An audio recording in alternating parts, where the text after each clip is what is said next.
So yeah, as the lead pastor of Blackhawk Fitchburg, I am so excited that we're here today and finally come to this part of the process because we've been a church actually here in Fitchburg for over 6 years now. We've just been setting up and tearing down at Savannah Oaks Middle School, and but we've desired so much to be a physical resident of this wonderful city, and so finally, you know, we found great land. We were able to work in a really good process with the city.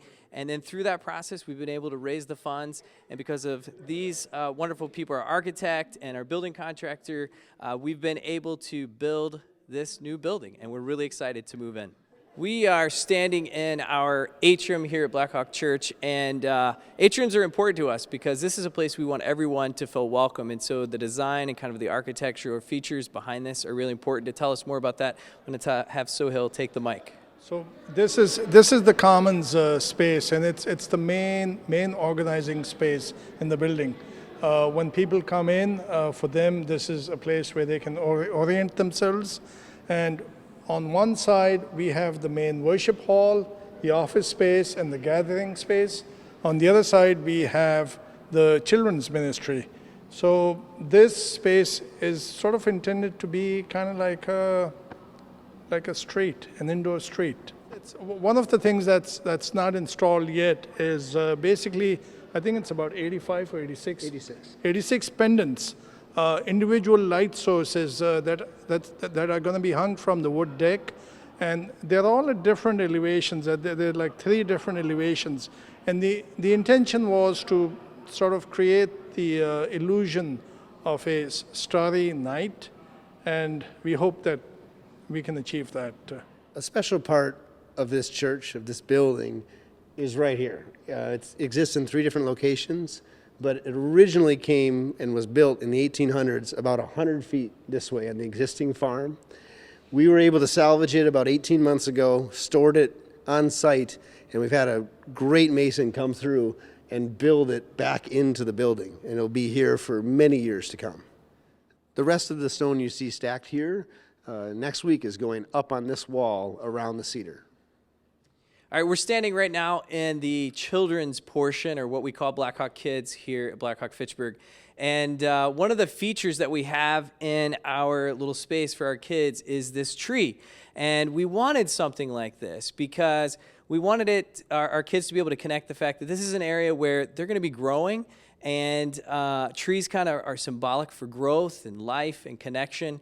And that's what we want all types of kids and all types of families who come and visit our church to experience here at Blackhawk Fitchburg. Not only a welcoming place, but a place that helps them grow. Now, what's kind of fun about this tree is, well, maybe somewhat the difficulty of actually getting the tree here. And to tell you a little bit more about that, Preston's going to tell you. The church came to me and said, we want a tree. And I was like, well, this will be a first. But we found someone who could source a tree locally just outside of Muscadet. They found a beautiful red oak that fit our needs and able to dry it, kiln it. This tree will be here at least 30 years for the kids to enjoy, and left some challenges for my superintendent to figure out how to actually get an 800-pound tree into the building and mount it up into the ceiling so the kids can enjoy. All right, we're standing here in our main meeting space or venue here at Blackhawk Fitchburg.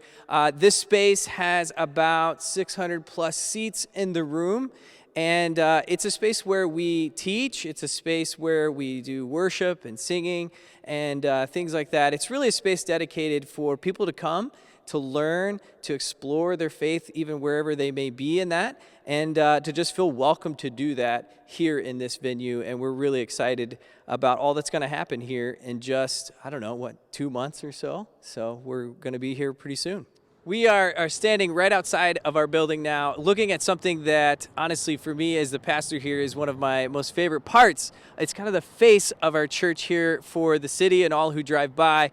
And what looks just absolutely beautiful and amazing was actually something really hard to design and actually with construction to come through on. And it's only because of these guys and the wonderful people that have worked with them that made this possible. So I'm going to let them tell you a little bit more about it and what's behind it. We're going to start here with Sohain. Just to give you a brief sort of overview of the design here, if you look at it in plan, it's a semicircle, a rectangle, and a triangle. the semicircle being the worship space and the office part. The rectangle is the commons, and then the triangle is the children's ministry. When we first started the design, this was just a single curved wall, and then looking at people coming on Seminole Highway and looking at this wall, we thought it'd be best to break it up into different components, and having the trespa, which is it's not wood, it's a man-made material. It looks like wood, but doing that, bringing it out breaks up the facade a little bit, sort of adds more scale to it, and this is where the main worship space is. Now, one of the challenges is because this is tilt-up panels, and they're curved tilt-up panels, and basically to do a curved tilt-up panel is quite challenging. And this is where I'm going to have Preston describe a little bit about the process. Once we understood Key's vision, we had to come up with a way to make concrete curved.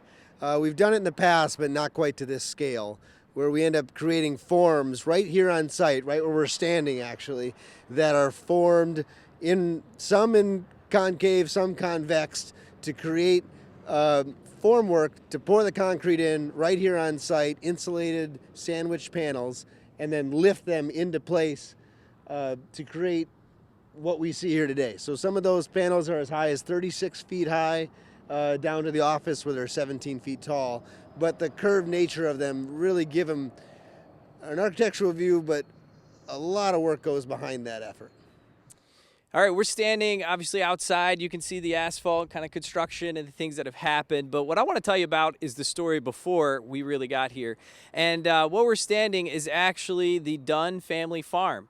And I had the opportunity to have coffee with Bill Dunn, not too long ago before this project really got started. And what a great guy he is. One of the things that I loved that he shared with me is that he was really happy that we are using this land and his family farm for this very thing, because his family and his friends, they used to gather here to have meals here and to have community here. And he's excited that there's going to be a church here that's also offering that same community. In fact, the homestead, the very home that he had here, the foundation, we actually kind of broke apart and we kept those materials and we've repurposed them to different spots and different places in our building. And we're just really excited that not only are we able to repurpose the materials, but that Bill Dunn and his family are excited that we are here and still able to gather with people, but also the city of Fitchburg, who is also very welcome at Blackhawk Fitchburg.